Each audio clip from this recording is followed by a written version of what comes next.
Salut à tous, salut à tous les parieurs, j'espère que vous allez bien. Bienvenue sur cette chaîne où ici on parle de pronostics, de stratégie et de tout ce qui concerne les paris sportifs. Et aujourd'hui, dans cette vidéo, vous l'avez vu derrière moi, direction le championnat de France, je vais vous partager mes pronostics, mes points de vue pour tous les matchs de la prochaine journée de Ligue 1. Avant de commencer, comme d'habitude et pour soutenir la chaîne, on like, on s'abonne et mettez également dans les commentaires vos pronostics. Pour ceux qui ne me connaissent pas, moi c'est Thomas, parieur depuis 2012, rentable depuis 2017. J'utilise pour cela uniquement la sécurisation des pronostics, double chance, draw no bet, paris match nul remboursé, home no bet, away no bet, mais également les paris à handicap. Je propose également un service de suivi de tipster sur mon site mentor-prono.fr sur lequel je partage l'ensemble de mes propres pronostics. Pour ceux que ça intéresse, vous avez le lien du site dans la description.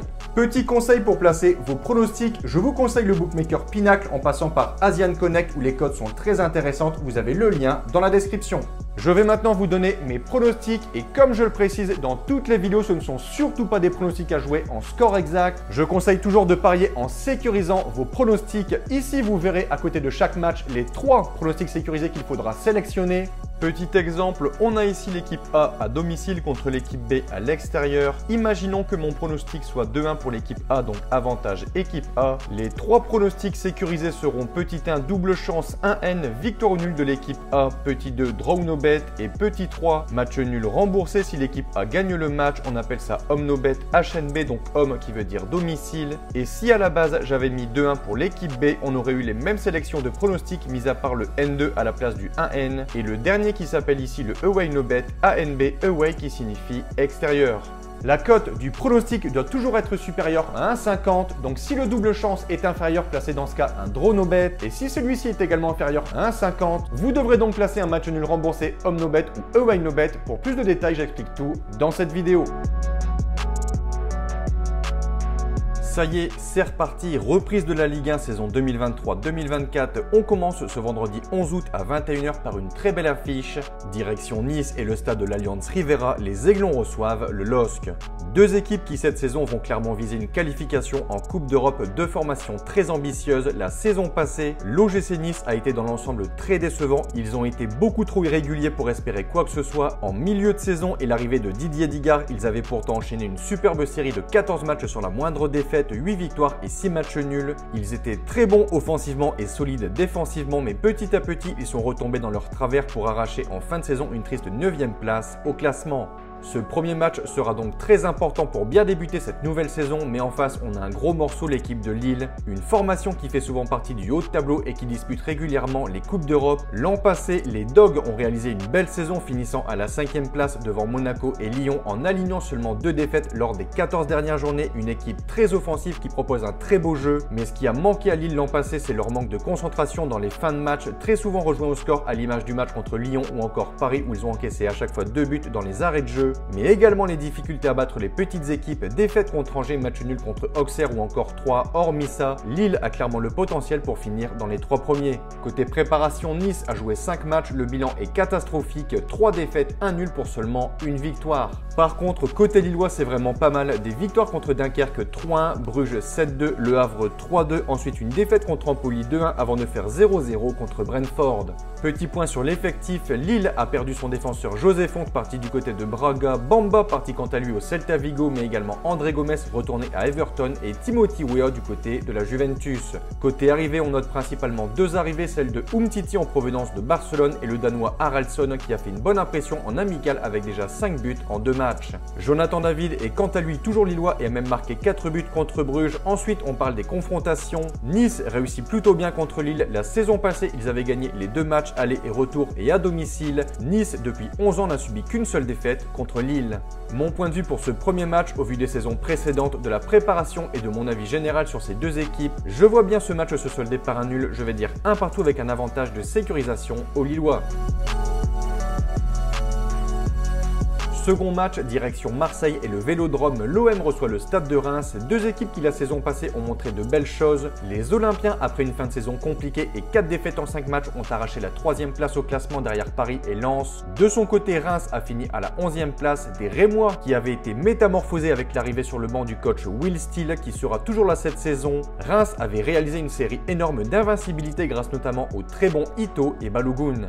Malheureusement pour les hommes de Will Steele, le buteur anglais n'a pas pu être conservé réservé, mais en revanche, côté préparation, Reims a eu de bons résultats, 6 matchs amicaux disputés, 5 victoires et seulement une défaite. Côté marseillais, Igor Tudor a été remplacé par l'espagnol Marcelinho. On peut noter également les arrivées de Kondogbia, Lodi, Malinovski, Liman Ndiaye, Ismail Assar ou encore l'attaquant Aubameyang. Les Marseillais ont réalisé un bon mercato et une bonne préparation. Clairement, je les vois réaliser à nouveau une belle saison. Je pense qu'ils commenceront par un succès contre Reims, 3-1. Troisième match de cette première journée, on file au Parc des Princes. Le Paris Saint-Germain reçoit les Merlus de Lorient. Sacré champion pour la 11e fois de son histoire, le PSG visera forcément un 12e titre. Désormais sous la houlette de Luis Enrique qui a succédé à Christophe Galtier, la direction parisienne aura toujours pour objectif principal la Ligue des Champions. Pour ce faire, les Parisiens, après les départs de Ramos et Messi, ont vu débarquer Lucas Hernandez, Asensio, Kangin Lee, Skriniar ou encore Ugarte. En revanche, le feuilleton Mbappé n'est toujours pas fini.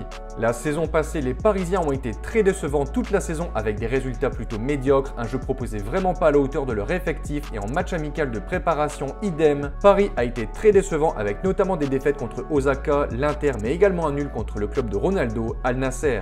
Pour parler un peu de Lorient, 10e de la saison passée, les Merlus ont perdu gros avec le départ de leur buteur Terren Moffi du côté de Nice. Mon point de vue pour le premier match officiel de Luis Enrique au Parc des Princes, l'Espagnol voudra évidemment soigner son entrée et je vois clairement le PSG s'imposer, mon point de vue, 3-0.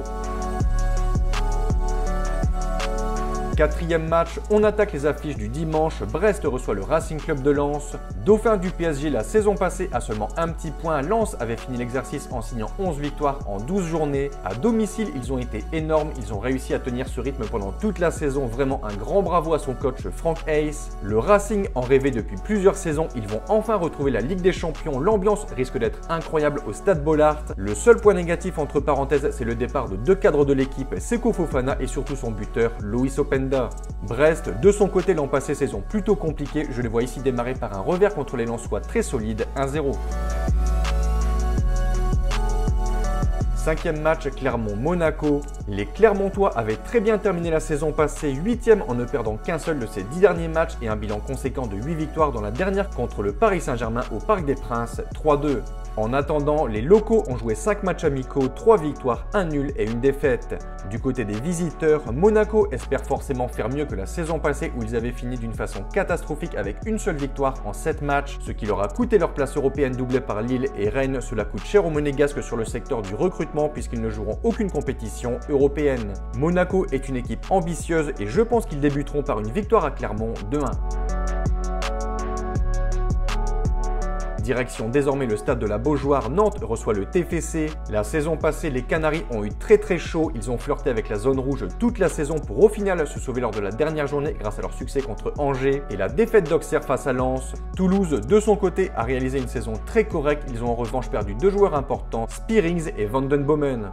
L'avantage est plutôt du côté de Toulouse, mais pour ma part, je vois plutôt un avantage aux Nantais sur le score de 2-0. 7e match, Montpellier reçoit le promu Le Havre. La saison fut très longue pour les Montpelliérains l'an passé, longtemps dans le doute suite à des résultats très négatifs. Montpellier a tout de même réussi à terminer à la 12e place. Le retour de Der Zakarian a fait beaucoup de bien à cette équipe. Conscients qu'ils peuvent mieux faire, cette saison ils tenteront au moins de finir dans le top 10. En face, champion de Ligue 2 l'an passé, le Havre retrouve enfin l'élite. Il faudra tout de même faire attention à cette équipe qui l'an passé a réalisé une superbe saison. Mon point de vue, je vois ici Montpellier commencer cette nouvelle saison comme ils avaient terminé l'ancienne. Victoire 3-2. 8e match, Rennes reçoit Metz. D'un côté, les locaux, le Stade Rennais, équipe qui réalise de bonnes saisons depuis maintenant plusieurs années, une formation très stable et très solide. L'an passé, les Bretons ont terminé en 4e position entre Marseille et Lille et pour ce nouvel exercice, Rennes a réalisé une très bonne préparation en amical. Cette saison, côté effectif, Bourigo, Kalimundo ou encore Gouiri sont toujours là. Ils pourront également compter sur le retour de leur buteur Martin Ternier qui s'était gravement blessé la saison passée. Ils se sont ensuite renforcés avec les arrivées de Lefebvre ou encore de Ludovic Blas.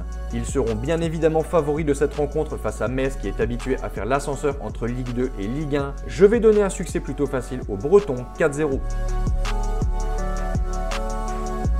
On conclut par ce 9e et dernier match, Stade de la Méno, Strasbourg reçoit l'Olympique Lyonnais. Deux équipes qui ont été très décevantes la saison passée. Le Racing a longtemps été relégable avant de se sauver. Ils peuvent remercier leur buteur Habib Diallo, auteur de 20 buts la saison passée. Les Strasbourgeois seront désormais coachés par le Français Patrick Vieira et côté lyonnais, le réveil a été beaucoup trop tardif. Aucune Coupe d'Europe pour eux cette saison. Clairement, ils sont largement en dessous de leur vrai niveau. Je vois ici les Guns se démarrer du bon pied contre Strasbourg. 3-1. Donc voilà pour mes pronostics et je vous conseille une dernière chose. Si vous souhaitez gagner au paris sportif et être rentable sur le long terme, il faut parier sur les meilleurs bookmakers, ce qui vous permettra d'augmenter considérablement vos bénéfices. Pour ma part, j'utilise le bookmaker Pinacle et dans cette vidéo, je vous explique étape par étape comment parier sur Pinacle. Vous avez le lien en description. La vidéo touche à sa fin. Merci d'avoir regardé. N'hésitez surtout pas si vous avez des questions. Et sur ce, je vous dis bon pronostic. Ciao, ciao!